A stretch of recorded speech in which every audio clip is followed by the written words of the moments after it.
Total को देखेंगे, you would always see that the total is gradually reducing in each and every single branch. तो first branch में आपके पास total 25 था और फिर second branch में वही total reduce होकर 24 रह गया है और gradually जैसे आप branches jump over करते जाएंगे आपका total one by one reduce होता रहेगा. Now if I move on to the third branch as well, तो हमारा total जो कि 25 से 24 हो चुका था वो अब 24 से कितना हो जाएगा 23 हो जाएगा. Now talking about the fractions, you could also observe कि कुछ fractions हमारे पास simplifiable भी हैं यहाँ पर, which means that like the numerator and the denominators could be simplified further. Like आपके पास 12 over 24 है तो आप 12 over 24 भी लिख सकते हैं और आप इसको 1 over 2 भी लिख सकते हैं. So you don't need to bother about the fractions if like someone is getting some other value and you are getting something different. बिल्कुल ये पॉसिबल है कि आपका जो आंसर है वो सिंप्लीफाइड फ्रैक्शन में ना हो और किसी और अटेम्प्ट करने वाले कैंडिडेट ने उसी आंसर को सिंप्लीफाइड फ्रैक्शन में दिया हो. So that's completely okay and normal. दोनों ही कैंडिडेट्स को पूरे मार्क्स रिवॉर्ड किए जाते हैं. Now talking about the fractions, we not only are like asked to give the answer in fractions specifically, तो आप डेसिमल में भी आंसर दे सकते हैं. So there is no hard and fast rule और कंडीशन कि आपने फ्रैक्शंस में ही आंसर देना है या आपने सिर्फ डेसिमल्स में आंसर देना है. ऐसी कोई कंडीशन नहीं होती. Examiner would reward equal number of marks to the one who are giving answers in a normal fraction, someone giving in simplified fraction और समवन गिविंग इन डेसिमल्स. तीनों को ही इक्वल नंबर्स मिलते हैं. नाउ मूविंग फॉरवर्ड, हमने tree diagram को solve करने का तरीका ये समझा था that if we are having 18 boys let's say over here and having a total of 30 students, तो हमने इन दोनों का डिफरेंस निकालकर न्यूमरेटर बनाना था for the other value. Like for the girls हमारे पास काउंट कितना आ जाएगा 12 आ जाएगा. Now if we move on to the next branch, तो आपका टोटल आप देख सकते हैं रिड्यूस बाय 1 हो चुका है. in each one of these fractions the total has been reduced by 1. now what happens is that if you look onto a boy और आपने एक boy अगर पिक कर लिया है, so previously you were having 18 boys, अब आपके पास कितने boys रह जाएंगे 17 रह जाएंगे. now for the similar value of fraction like जो इसके साथ interlinked है girls की value जो कि आपका second fraction होगा, उसमें न्यूमरेटर फाइंड करने की लॉजिक एग्जैक्टली सेम है. Like I am having 29 and 17 over here, which means that the total is 29 and I have got 17 boys out of that total. तो मेरे पास girls कितनी होंगी? I'll just figure out the difference and write it over here, which is going to be 12 in this case. तो हमारे पास 12 over 29 आ जाएंगे girls. Now if we are moving over here, now again the fractions were unknown and we need to figure out the values for them. तो हमारे पास girls थी 12 over 30 in this particular scenario.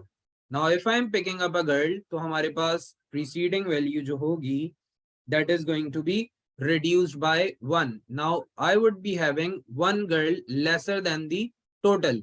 Total girls कितनी थी मेरे पास? I was having 12 girls. Now I'll be left with 11 of them. अब मुझे ये समझना है कि बॉयज कितने होंगे इस केस में. I am having a total of 29 students, out of which 11 are girls. इन दोनों का अगर मैं डिफरेंस बनाता हूं तो हमारे पास क्या आ जाएगा? बॉयज का काउंट आ जाएगा, which is going to be 18. तो इस तरीके से आप अपने फ्रैक्शंस को सिंप्लीफाई करके फिगर आउट कर सकते हैं. And that is what you do with like finding the unknowns in a tree diagram. अब चलते हैं आगे और ट्री डायग्राम से रेलेवेंट एक पास्ट पेपर का क्वेश्चन समझेंगे और फिर नया चैप्टर स्टार्ट करेंगे. Like the examiner is saying that boy and a girl are picked at random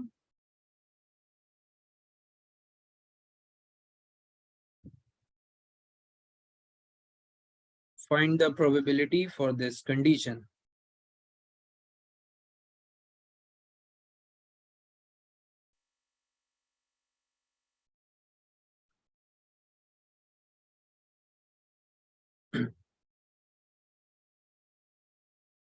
Now let's say the examiner has given us a tree which looks something like this. हमारे पास boys और girls की एक tree diagram मौजूद है.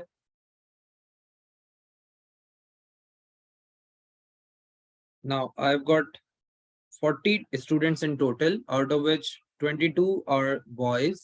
बाकी सब कुछ हमें fill up करना है और फिर इनके question के लिए probability भी generate करनी है in this particular scenario. तो सबसे पहले ट्री डायग्राम को फुल करेंगे और फिर उसके बाद प्रोबेबिलिटी फाइंड करने की कोशिश करेंगे. Now can any one of you tell me what's going to be the total over here? Yes, total कितना होगा हमारे पास यहाँ पे?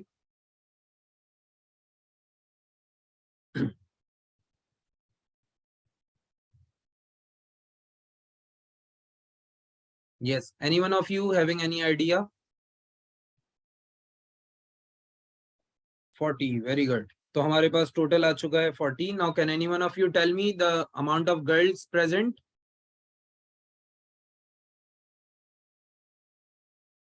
How many girls will I have over here?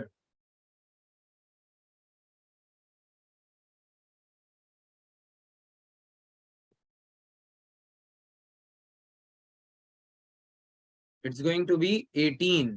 Look, over here the total is 40. तो इस पूरी branch में हमारा जो total है वो 40 ही रहेगा.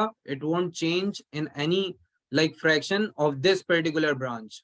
तो total हमने 40 ही रखा है, लेकिन आप अगर numerator को check करें तो हमारे पास 22 boys थे. Now what we just need to do is we need to like differentiate between the total and the boys.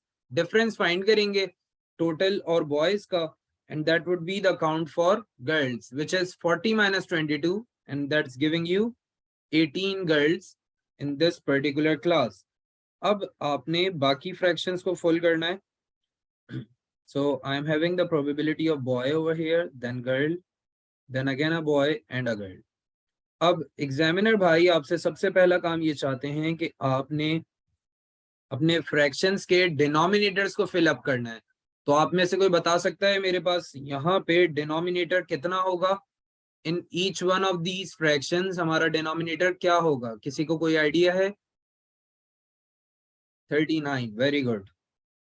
Logic सिर्फ एक है कि आप जब भी फ्रैक्शंस लाइक डिफाइन कर रहे होते हैं फॉर एनी न्यू ब्रांच, आपने टोटल को रिड्यूस बाय 1 करना होता है. Over here if you see the total was 40. हमारा टोटल कितना था?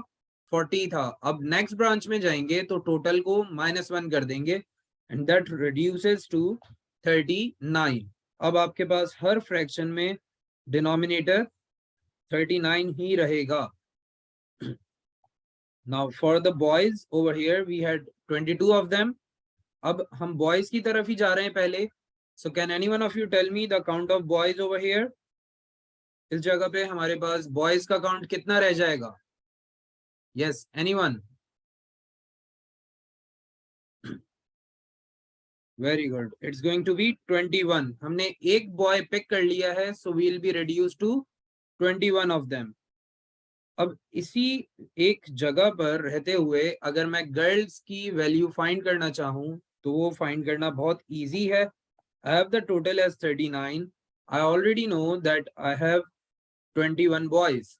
तो total 39 है, out of which 21 are boys. So how many girls will be present over here? यहाँ पर कितनी girls होंगी? Anyone?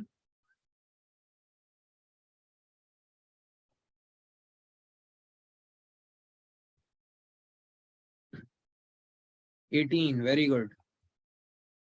Now moving forward. अब हमने इस केस को फुल करना है. So what we need to do is we directly need to jump from girls onto girls. तो अब मेरे पास जो गर्ल्स का काउंट था वो था 18.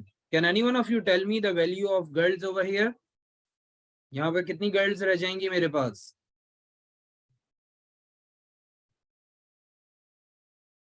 हाँ भाई, चैंपियंस कोई बता सकता है? It's 17. परफेक्ट. अब आप लोगों ने मुझे बताना है बॉयज का count over here. Yes, any one of you? Boys कितने होंगे मेरे पास? The total is 39. Girls are 17. तो हम बॉयज डिफरेंस बनाकर फाइंड कर सकते हैं and that is going to be 22. Very good Ramsha. Now we are done with all of these values being placed in their respective places. I'm not hearing anything from you, Mina. Are you perfectly clear on this? या आपको कोई Curie कोई problem है?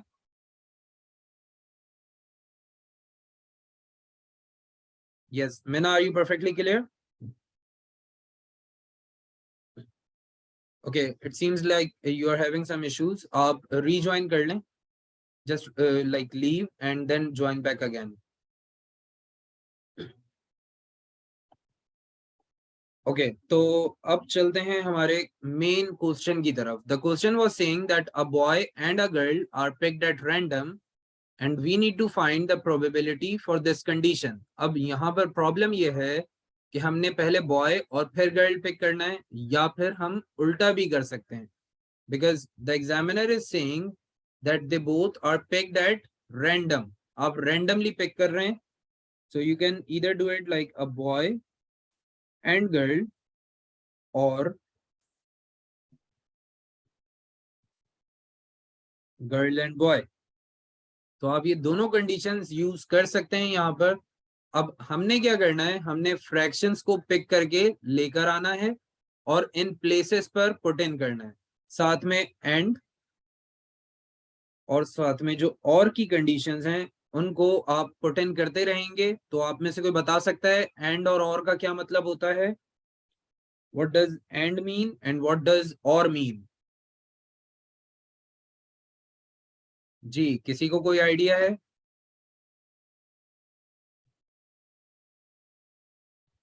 Very good. And का मतलब हमारे पास होता है मल्टीप्लाई, और का मतलब होता है प्लस. तो अब आ जाते हैं हम बॉय एंड गर्ल पे. तो पहले हमने बॉय पिक करना है और फिर जाना है गर्ल की तरफ. तो केस कुछ ऐसे बनेगा कि पहले बॉय और फिर girl, which is this particular condition. तो इस कंडीशन से आपने फ्रैक्शंस को पुट इन करना है अपने इक्वेशन के अंदर, विच इज 22/40. एंड का मतलब होता है मल्टीप्लाई, साथ में 18/39. फिर आपके पास आ जाएगा कंडीशन ऑफ और, विच इज बेसिकली प्लस. और अब आप जाएंगे दूसरे सिनेरियो की तरफ, which is to find a girl first and then a boy. तो आपके पास पहले गर्ल और फिर बॉय का केस यहाँ पे है. Are you all perfectly clear? किसी को कोई problem? Yes, any one of you having any sort of query on this? हमने यहाँ से बॉय और गर्ल की कंडीशन को पिक करना है and we need to put them into our equation. तो अब मेरे पास पहले गर्ल अगर आता है तो प्रोबेबिलिटी है 18/40 और साथ में एंड की कंडीशन जिसका मतलब होता है मल्टीप्लाई और फिर boy which is 22/39. Now the good thing is कि अगर आप ये सारी वर्किंग नहीं करना चाहते तो आप डायरेक्टली भी परफॉर्म कर सकते हैं इसे. डायरेक्टली परफॉर्म करने का तरीका ये है that if you are having these two fractions with you, तो आपने सिर्फ इन दोनों को multiply by 2 करवाना होगा. So you don't need to put in all of the fractions on the right side. ये सब put in करने की जरूरत नहीं होगी.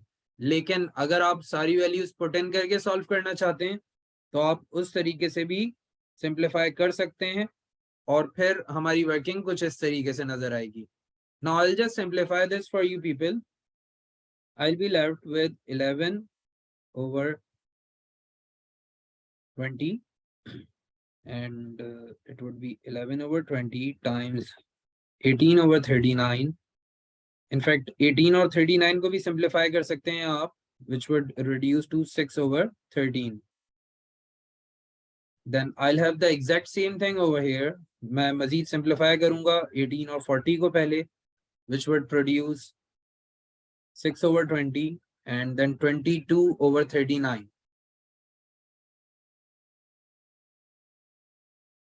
Now there's one more important thing कि आप fractions को cross में भी simplify कर सकते हैं. Like if I'm having 6 over here and 20 over here, तो ये दोनों आपस में simplify किए जा सकते हैं. So they'll reduce to 3 and 10, dividing both of them by 2. फिर यहाँ पर भी आप 6 और 39 को cancel out कर सकते हैं, which would produce 2 and 13, और फिर मजीद अगर आप सिंप्लीफाई करना चाहें तो 2 और 20 को सिंप्लीफाई करेंगे and you'll be left with 1/10। अब यहाँ पर मजीद सिंप्लीफिकेशन हो सकती है, it's 22 and 10 which would reduce to 11 and 5। Now that's the entire scenario. अब आप क्या करोगे, आप अपने नंबर्स को सिंप्लीफाई करते जाओगे and you would reduce them to some certain particular answer, और फिर आपके पास जो फाइनल आंसर आएगा that would reward you your full marks. अब यहाँ पर थोड़ा सा मार्किंग स्कीम का ब्रेक डाउन करते हैं। सबसे पहला काम जो आपने किया होगा वो होगा वैल्यूज को पुट इन करना। जैसे ही आपने यहाँ पर वैल्यूज को पुट इन किया है, आपको पहला मार्क रिवॉर्ड हो जाएगा, क्योंकि आपने एंड की कंडीशन को समझा है, फिर आपने और की कंडीशन को समझकर पिक किया है, और फिर आखिर में आपके पास अगेन एंड की कंडीशन पुट इन हो रही है, which means that you are perfectly clear with all of the logics। तो आपको 1 मार्क मिलता है एग्जामिनर की तरफ से वैल्यूज को पुट इन करने पे। फिर आप जब सिंप्लीफाई करते हैं, लाइक वर्किंग परफॉर्म करते हैं, तो 2nd मार्क मिलता है, और आखिरी मार्क होता है आंसर पे, राइट ओवर हियर।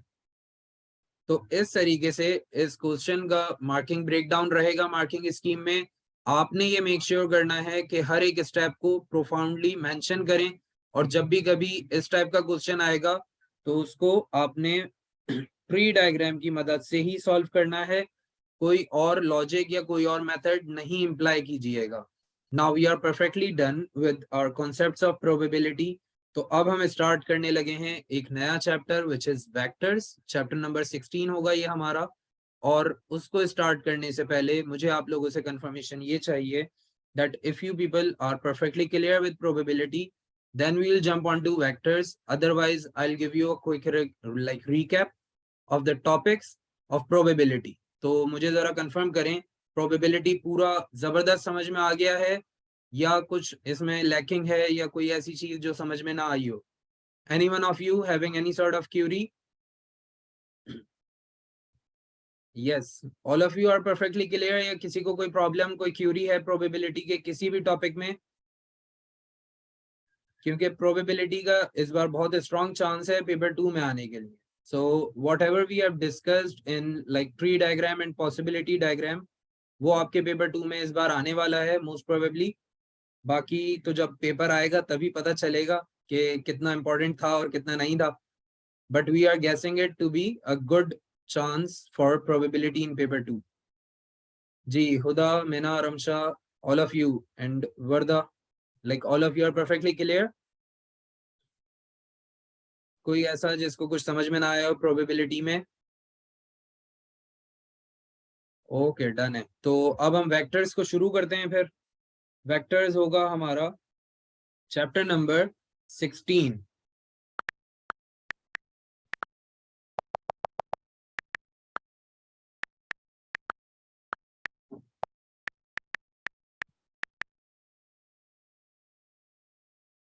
ओके, तो अब हम स्टार्ट करने लगे हैं वेक्टर्स। सबसे पहले समझेंगे वेक्टर्स के पेपर शेयर को।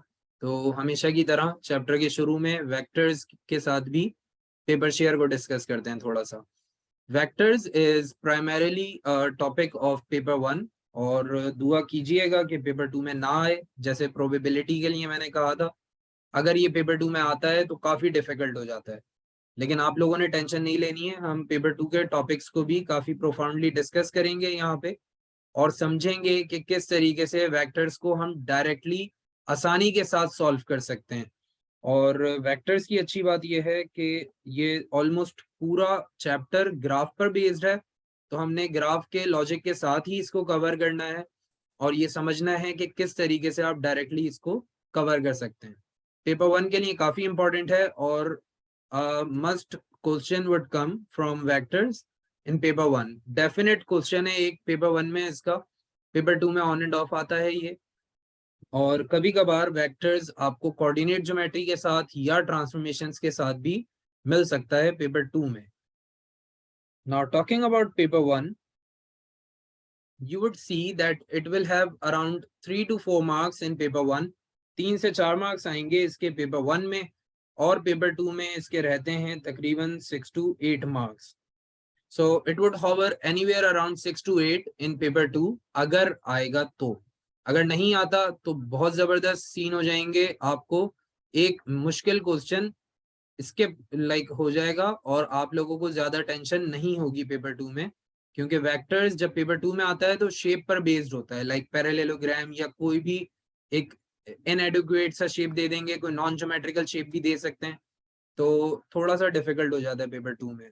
While in paper 1 it would be very straight and easy, आपको बहुत आसान नंबर्स, आसान वैल्यूज मिलेंगे और 3 से 4 मार्क्स फ्री के मिलते हैं वेक्टर्स के, अगर आपको वेक्टर्स को सही से फाइंड और फिगर आउट करना आता हो तो।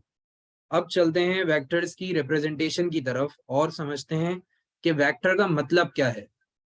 तो आप में से कोई मुझे बता सकता है वेक्टर का मतलब क्या होता है? Yes, what is a vector itself?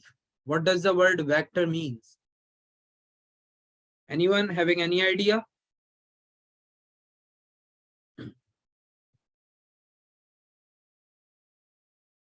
जी, मेरे काबिल स्टूडेंट्स, किसी को कोई आइडिया है वेक्टर क्या होता है?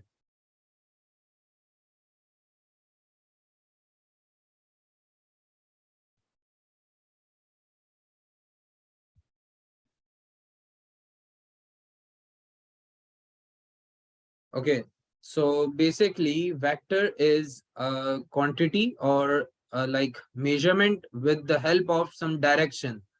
आप वेक्टर को एक ऐसी क्वांटिटी कहेंगे जिसके पास मेजर करते हुए कुछ डायरेक्शन भी हो। Like if I talk about the time right now it's almost 6:30 6:40, तो आप कभी भी ऐसा नहीं कहते कि भाई राइट हैंड की तरफ 6:40 हो रहे हैं, लेफ्ट हैंड का मुझे नहीं पता। ऐसा नहीं होता कभी भी। अगर आपने लाइक अम्मी से बात कर रहे हैं और अम्मी ने पूछा भाई टाइम क्या हो रहा है, तो अम्मी को अगर आपने कहा कि भाई राइट हैंड की तरफ 6:40 हो रहे हैं, तो लेफ्ट हैंड अम्मी का आ जाएगा फिर, और फिर आपको जो दिन में 12 बजते हैं वो नजर आ जाएंगे। तो बेसिकली आप जब भी क्वांटिटी मेजर करते हैं तो कुछ क्वांटिटीज के पास डायरेक्शन होता है और कुछ क्वांटिटीज के पास डायरेक्शन नहीं होता। Like if I talk about your mass or I talk about the temperature right now, you would not tell me with respect to some direction. आप direction के साथ नहीं बताते। लेकिन अगर मैं आपसे कहूं that you need to push a wall in front of you by 20 Newton, तो आपने नोटिस किया होगा कि मैंने आप लोगों को स्पेसिफिकली बताया that you need to push the wall in front of you, तो मैंने आपको एक डायरेक्शन दे दिया है। So if I'm talking about any quantity with respect to the direction or with a direction, तो उस सिनेरियो को या उस क्वांटिटी को हम क्या कहते हैं? वेक्टर कहते हैं। So vector is any quantity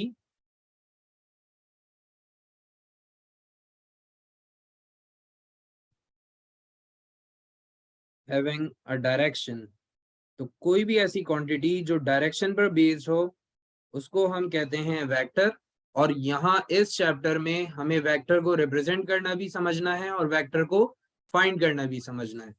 now let's talk about the representation of vectors. Vector represent कैसे किया जाता है हमारे ओ लेवल्स और आईजीसीएसई के सिलेबस में। So a vector could be represented by different methods.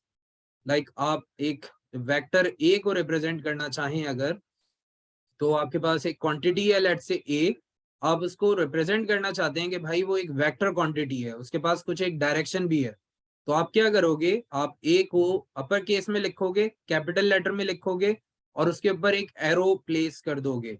Now you could also do it with a lower case and an arrow.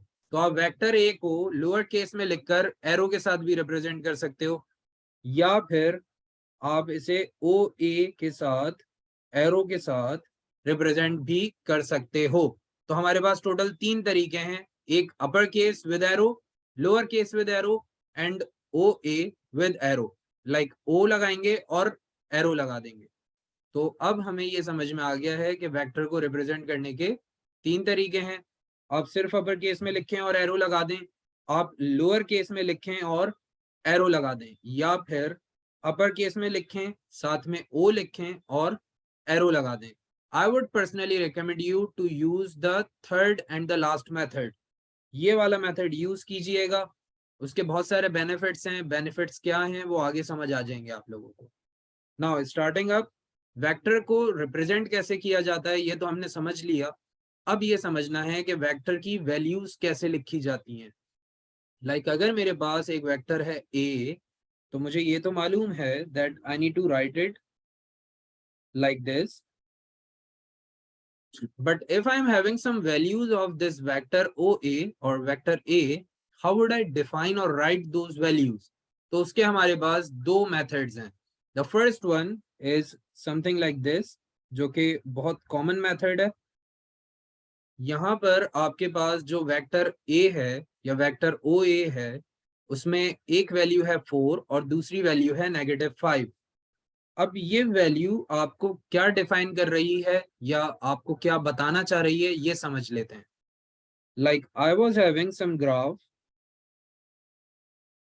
ये है मेरा ओरिजिन पॉइंट जिसको मैं ओ कहता हूं, और अब मैंने बेसिकली एक ट्रेवलिंग शुरू की थी in the direction of A.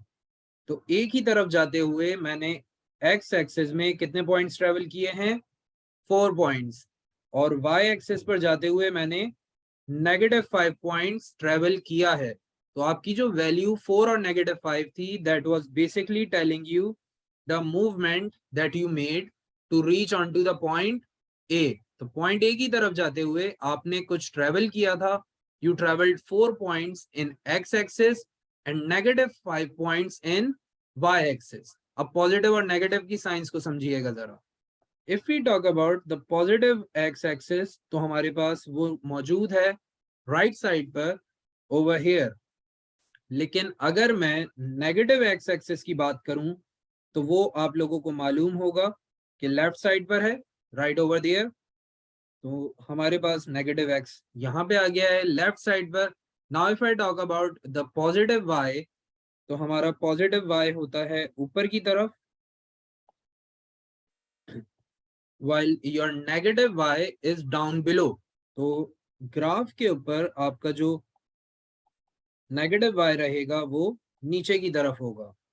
Now since we are perfectly clear with the logic of positive x, negative x, positive y and negative y, तो अब चलते हैं इसकी प्लॉटिंग की तरफ। मुझे बेसिकली ट्रेवल करना था positive 4 points on x axis, तो मैं राइट साइड पर जाऊंगा या लेफ्ट साइड पर जाऊंगा? Can anyone of you tell me, will I go to the right और लेफ्ट?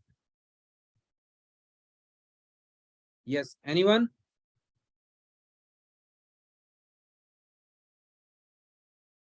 राइट साइड पर जाऊंगा, very good. So I am starting right from here. यहां से मैंने ट्रेवल अपना स्टार्ट करना है and I need to go 4 points to the right side. तो एक्स एक्सिस पर 4 पॉइंट्स हम चले गए राइट साइड पर and we have reached on to this very position. तो इस पोजीशन पे हम पहुंच चुके हैं। Now what we need to do is we need to travel another 5 points but in the Y axis. तो हमें -5 पॉइंट्स वाई एक्सिस पर ट्रेवल करवाना है इस रेड पॉइंट को राइट ओवर हियर, जो कि अभी राइट साइड पर मौजूद है। उसे अब -5 पॉइंट्स ट्रेवल करवाना है वाई एक्सिस में। तो आप में से कोई बता सकता है, will I move to the down side और to the upward side? Yes, anyone of you?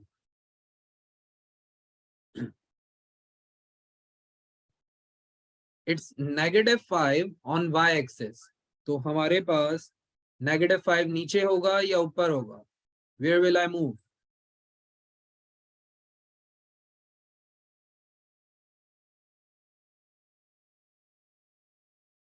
Downward, very good. तो अब मैंने डाउनवर्ड मोशन स्टार्ट करना है with 5 points to be covered. Now that's 5 points over here. Now if you see, my point has finally reached onto this position. तो अब मुझे ये clear हो गया है that if I want to travel 4 points in x and 5 points negative in y, I would be reaching onto this final destination. तो यहाँ पर पहुंच जाऊंगा मैं। So I can directly draw the vector from O till A, और इस arrow head को या इस पूरे रीजन को मैंने नाम देना है O A, because A is present over here, O was present over there. तो मेरे पास ये जो पूरा रीजन है, इस पूरे रीजन का नाम क्या रख दूंगा मैं? OA. Now you are perfectly clear with this. तो अब हम एक और क्वेश्चन ट्राई करेंगे और फिर चलेंगे सेकंड मेथड ऑफ रिप्रेजेंटेशन पे.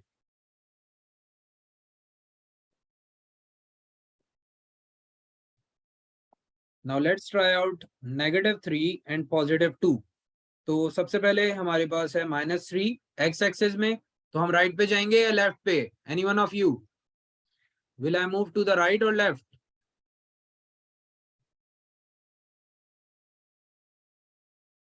Exactly. Starting from here, I need to move 3 points to the left side और मैं पहुंच जाऊंगा इस पोजीशन पे. Now I need to move 2 points in y axis. क्योंकि ये +2 है तो मैंने कहाँ जाना है? Upward region पे. I will move on to the upward side.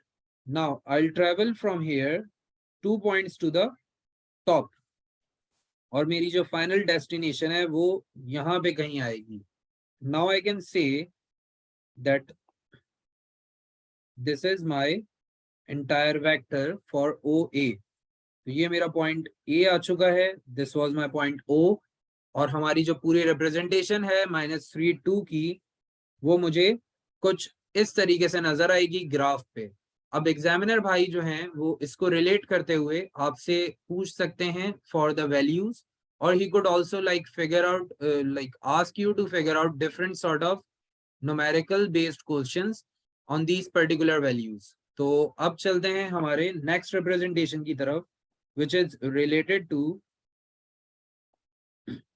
algebra. अब प्रॉब्लम ये है कि यहाँ पर भी थोड़ा सा algebra आ ही जाता है. दूसरा मेथड ऑफ रिप्रेजेंटेशन ये है कि आपको बता दिया जाए that OA is equivalent to 2P plus 3Q. तो मेरे पास OA जो है वो 2P plus 3Q है. इसका मतलब ये है कि मेरा जो पहला कोफिशिएंट है, the first coefficient that I have is representing X, while my second coefficient is representing y. तो मेरे पास जो x की वैल्यू है वो होगी +2, जबकि y की वैल्यू मेरे पास होगी +3. Now this is the second method of representing value in the vectors. तो vectors में हमारे पास दो methods हैं. एक matrix based है जहां पर आपको values कुछ इस तरीके से नजर आएंगी, and the second one is basically your algebraic method जहां पर आपको values कुछ इस तरीके से नजर आएंगी. And over here you need to like pick up the coefficients only. आप variables को ignore कर देंगे.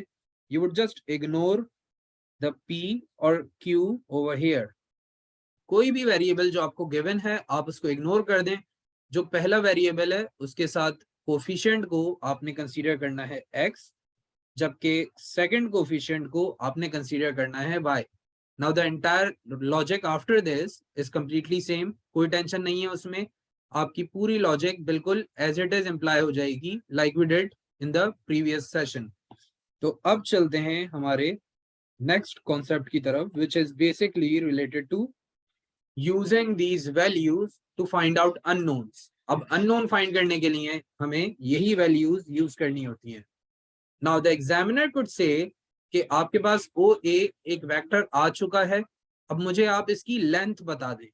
इस वेक्टर की मुझे लेंथ बता दें in terms of magnitude only. तो अब लेंथ कैसे बताई जाएगी? He would say that you need to figure out the magnitude of OA. या फिर एग्जामिनर भाई आपसे कह सकते हैं that you need to find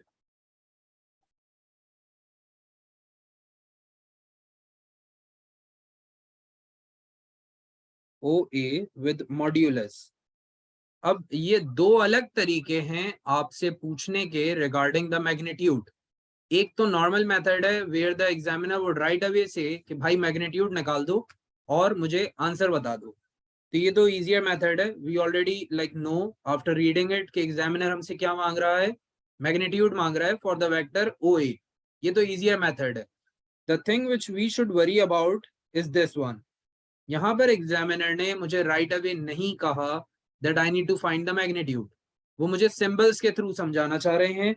और ये जो आपको सिंबल नजर आ रहा है राइट ओवर हियर, इस सिंबल को हम नाम देते हैं मॉड्यूलस। इस सिंबल को क्या नाम देते हैं हम? मॉड्यूलस का नाम देते हैं। We name it as modulus. और ये सिंबल हमारे सिलेबस में कोई इतनी खास इंपॉर्टेंस नहीं रखता। ये सिर्फ आपको इसलिए दिया जाता है कि आपने मैग्नीट्यूड फाइंड करना है। तो मॉड्यूलस आपको मैग्नीट्यूड फाइंड करने के लिए कह रहा है इनडायरेक्टली। और इस सिंबल का बेसिक जो रोल होता है एक्चुअल में, वो हमारे सिलेबस से रिलेट नहीं करता, लेकिन मैं आपको बता देता हूं कि इसका एक्चुअल रोल होता है to give the answer in positive terms only. Like if I am having -3 और मैंने मॉड्यूलस भी लगाया हुआ है, तो मेरा आंसर हो जाएगा +3। So it could like convert the negative answers to positive. लेकिन अगर मेरा आंसर है +4 and I am putting it into modulus, तो हमारा आंसर +4 ही रहेगा। तो मॉड्यूलस का काम सिर्फ इतना सा है कि उसने हमारे केस में सिर्फ मैग्नीट्यूड का लाइक आपको सिंबल के तौर पर यूज करना है, और एक्चुअल वर्ल्ड में आप मॉड्यूलस से नेगेटिव आंसर्स को पॉजिटिव में कन्वर्ट कर लेते हैं। So that's the back story of modulus. अब चलते हैं मैग्नीट्यूड के फॉर्मूला की तरफ। तो मैग्नीट्यूड का हमारे पास फॉर्मूला होता है √,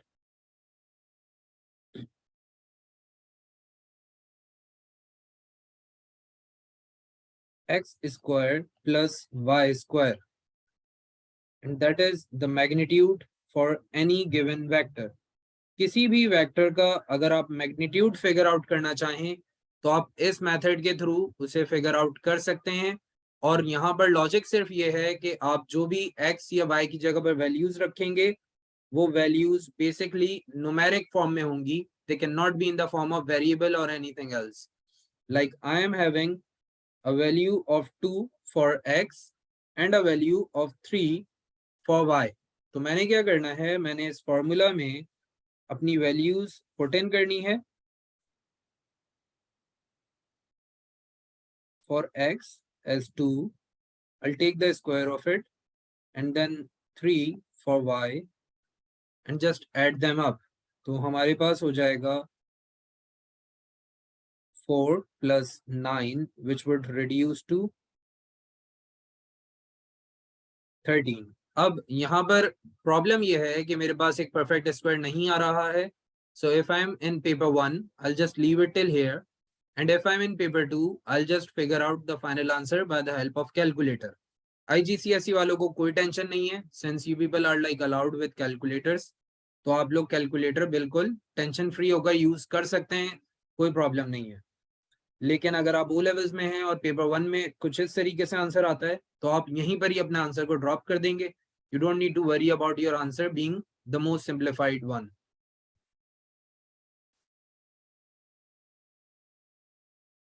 Okay, Huda, which one do you want me to explain again? Like about the modulus or about this one?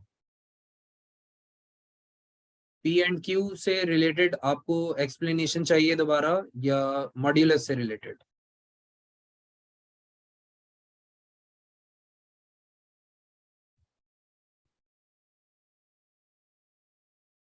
Okay, so basically modulus is the symbol of magnitude। जब भी आपको ये लाइंस वर्टिकल नजर आएंगी, तो इनका मतलब सिर्फ एक है, that he is asking you to figure out the magnitude. वो आपसे मैग्नीट्यूड पूछ रहे हैं इनडायरेक्टली सिंबल्स की फॉर्म में।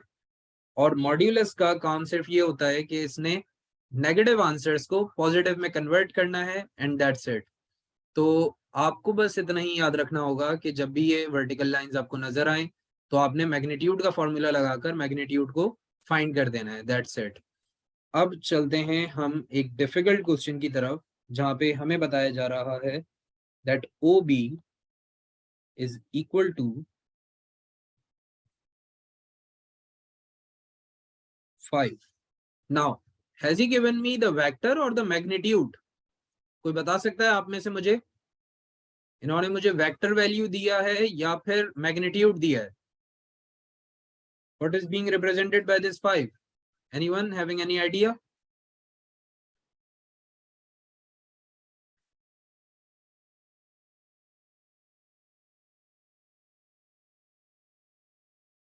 वेरी गुड, ये हमें मैग्नीट्यूड दिया जा रहा है. सो 5 is basically the magnitude. Well, they are saying that we need to figure out the value of x and y is 4. तो मुझे y 4 गिवन है, जबकि x मुझे फाइंड करना है और साथ में मैग्नीट्यूड कितना है मेरे पास 5. Now I need to put in the formula of magnitude.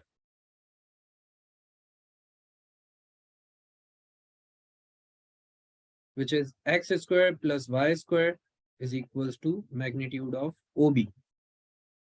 Now like I could simply replace the magnitude symbol from here with 5. तो मैंने replace कर दिया है symbol को 5 से, और मेरे पास जो value of x है वो बनकर आ रही है x as it is, because we don't know the value of x right here, but the value of y is 4. तो अब आपने क्या करना है, you need to take whole square on either side to remove this square root. ये जो आपको square root नजर आ रहा है यहाँ पर, इस स्क्वायर रूट को हटाने के लिए आपने दोनों तरफ स्क्वायरिंग करनी है. You will have 25 is equals to under root, which is now removed, having x square only and 16. Are you all perfectly clear with this? किसी को कोई प्रॉब्लम, कोई क्यूरी यहाँ पे? Yes, any one of you having any sort of query?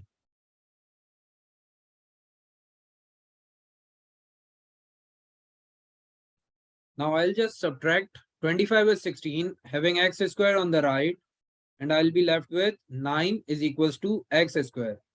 अब आपने करना है root on either side to give you the final answer for x as 3. I hope every one of you is perfectly clear on this. अगर किसी को कोई problem है तो पूछ लें. Otherwise, we'll move on to the next concept of vectors. Yes, any one of you having any sort of query on this? किसी को कोई problem, कोई परेशानी, tension? Okay, perfect. तो आगे चलते हैं अब. Now we need to understand the logic of finding vectors.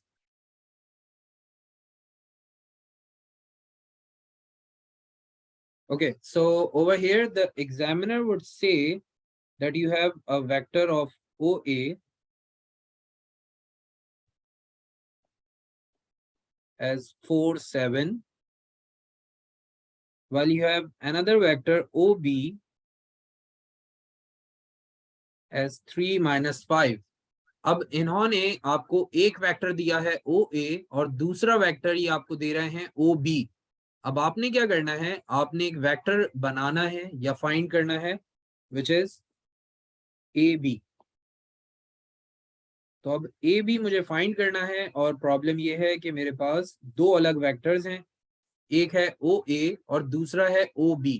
अब मैं आप लोगों को एक ट्रिक सिखाने जा रहा हूं, तो आप लोगों ने पेन रोकने हैं अपने, और सबने मुझे बहुत गौर से सुनना है, और अगर कोई प्रॉब्लम, कोई क्यूरी आती है तो मुझे वहीं पर रोककर मुझसे पूछ लीजिएगा.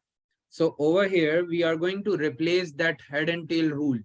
जो conventional head and tail rule आप लोगों ने स्कूल में पढ़ा है बचपन से, वो मेथड अब नल एंड वॉइड करने लगे हैं हम, और उस मेथड की जगह हम एक ट्रिक यूज करेंगे. वो ट्रिक क्या है ये अब समझ लें आप. सबसे पहले आपने ये नोटिस करना है कि मेरे पास जो अननोन है वो क्या है. यहाँ पर अननोन मेरे पास है ए बी. तो I need to figure out the vector A B over here.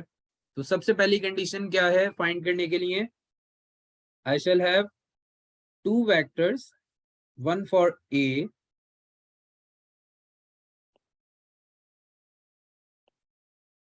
and another vector with b.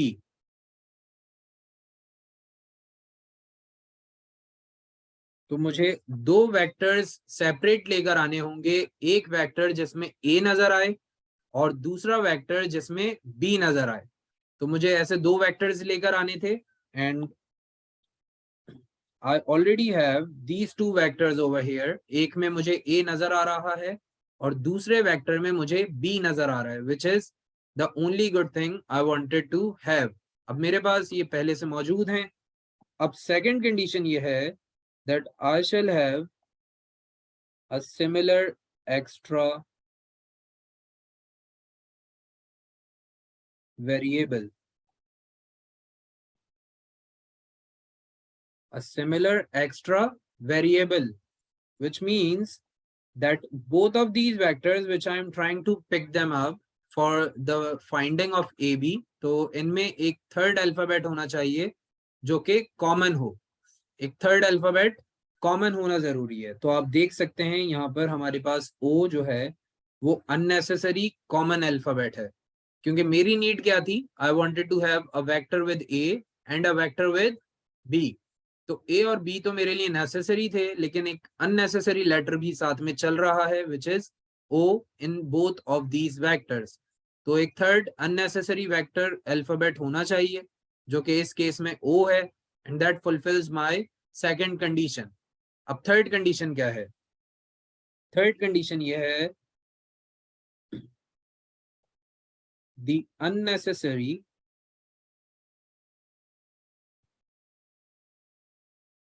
letter shall be at the center.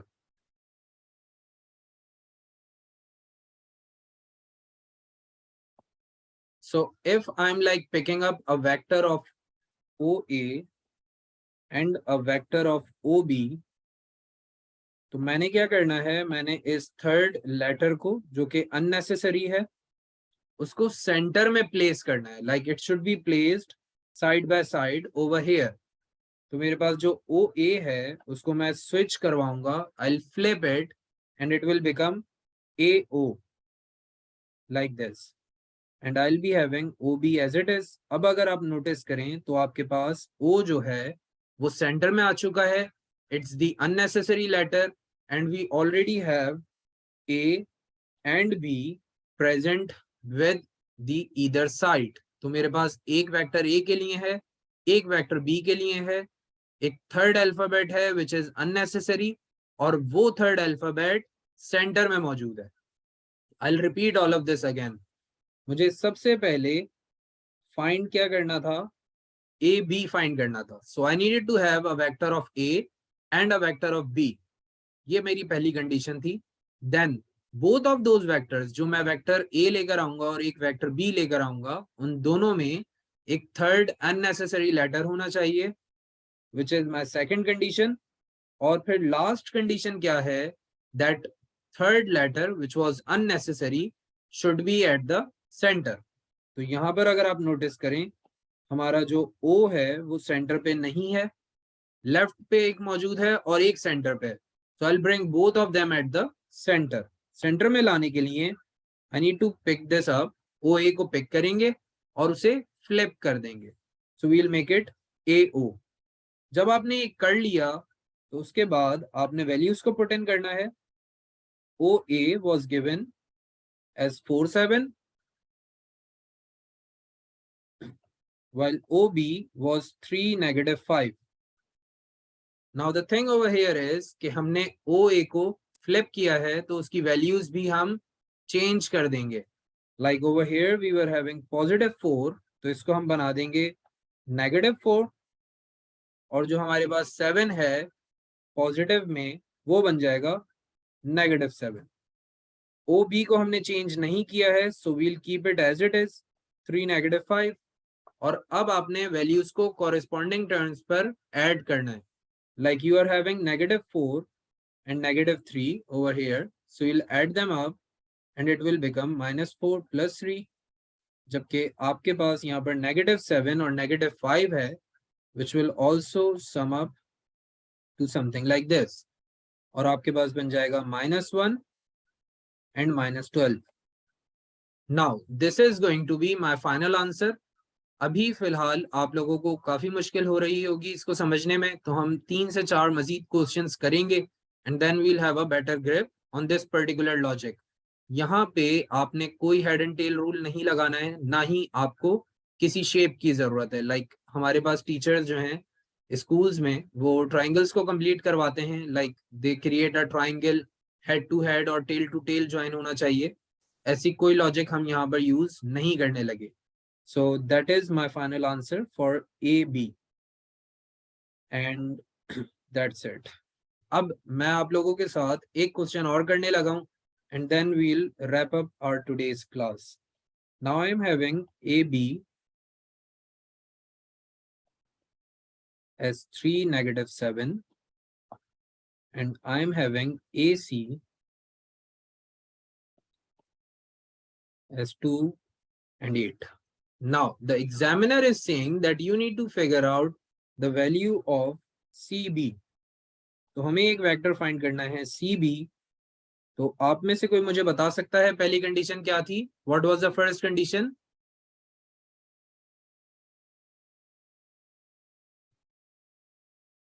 Yes, anyone having any idea? First condition क्या थी हमारी?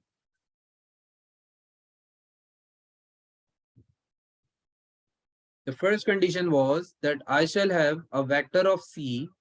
तो एक vector हम C के लिए लेकर आएंगे and I shall also have a vector for B. तो हम एक वेक्टर B के लिए लेकर आएंगे. Now the thing over here is कि हमारे पास let's say एक और वेक्टर है OB which is 0 and 7. Now I am picking up AC and AB. Second condition को फुलफिल करने के लिए मैंने AC और AB को पिक किया है. लॉजिक क्या है वो मैं आपको समझाता हूं. सेकेंड कंडीशन क्या थी? Similar unnecessary letters shall be present. A similar unnecessary letter shall be present, which means that I need to pick up the vector for C and the vector for B in such a way कि इन दोनों ही vectors में हमारे पास एक unnecessary letter नजर आना चाहिए. In case if I would have picked OB over here, तो problem क्या होना था? यहाँ पर हमारे पास unnecessary है A और राइट साइड पर मेरे पास unnecessary क्या है? O, जो कि सेकंड कंडीशन को फुलफिल नहीं कर पा रहा. तो इसीलिए हमने क्या किया है? हमने AB और AC को यूज किया है ताकि एक थर्ड अननेसेसरी अल्फाबेट नजर आता रहे. Now I am having AC plus AB, लेकिन प्रॉब्लम क्या है कि मेरी थर्ड कंडीशन ये कहती थी that this unnecessary letter shall be at the centre. Unnecessary letter को सेंटर पे होना चाहिए. So it should be CA plus AB. Now, if I just put in the values over here, तो हमारे पास AC था 2, 8 और AB मेरे पास था 3, -7. So I'll just put in the values over here. Now, since I am flipping AC to make it CA, तो हमारी जो values +2, +8 हैं, they would convert into -2 and -8. Now I'll just put in the values of AB as it is, क्योंकि AB को मैंने flip नहीं किया, तो AB मेरे पास as it is आ जाएगा, which is 3, -7. Now I'll just add up the corresponding values. So it's -2 plus 3 and it's -8 minus 7. And that becomes 1 and -15. So that is my final answer for the vector CB as 1 and -15. Now that's it for our today's session. आज के लिए हम इतना ही रखेंगे, लेकिन आप लोगों ने मुझे अभी ये कंफर्म करना है if you all are perfectly clear with this logic, या किसी को कोई प्रॉब्लम, कोई क्यूरी है? Yes, anyone of you having any sort of query? Are you all perfectly clear? क्या सीन है भाई? कोई प्रॉब्लम, कोई परेशानी है या सबको क्लियर है? टेंशन नहीं लेनी है, नेक्स्ट क्लासेस में भी हम ये लॉजिक कवर करेंगे और इसको पेपर 2 के ऊपर भी इम्प्लाई करके देखेंगे to have a better grip on this logic. तो अभी फिलहाल आप मुझे कंफर्म करें if this is like perfectly clear और anyone of you having any sort of query. Yes, Meena, Ramsha, all of you?